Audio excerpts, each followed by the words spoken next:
posted February 24, 2019, 17 hours 28 minutes and 11 seconds. While motorists could soon face tough new penalties if they are caught driving under the influence of drugs, as the state government announces plans to introduce tougher consequences for offenders. Key points. While drug driving penalties are the lowest in the country under the proposal, fines will double and licenses will be suspended. Police now have 1,500 more drug testing kits. Currently, if drivers are caught drug driving, they face a fine of $500, the lowest in the country. Under the McGowan government's plans, this would increase to a minimum of $1,250. Police Minister Michelle Roberts said the measures would bring Western Australia in line with the rest of the country.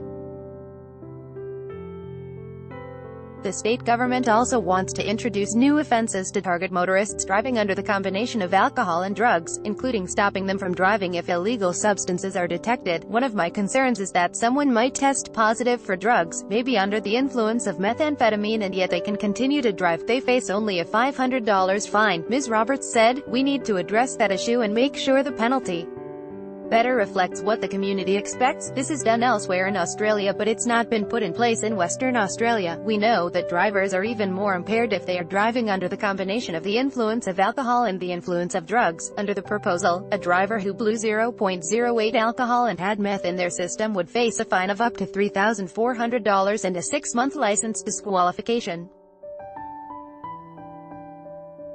Police conducted more than 40,000 roadside drug tests last year, with 3,845 drivers testing positive for an illicit drug. 1/5 of the positive tests were for more than one drug, with the most common combination being for methamphetamine and cannabis. Ms. Roberts said drink driving was becoming less common while drug driving was increasing. Drink driving is becoming much less of a problem. There are very few people that now test positive to drink driving, but we are seeing a significant number of people testing positive to drug driving, she said. The government said new and more efficient roadside drug testing was now being implemented.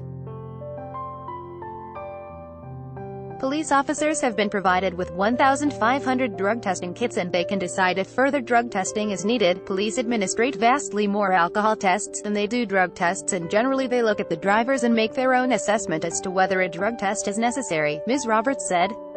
Recent figures revealed 1 in 10 drivers tested by police returned a positive result to illicit drugs, with 89% of those testing positive to methamphetamine.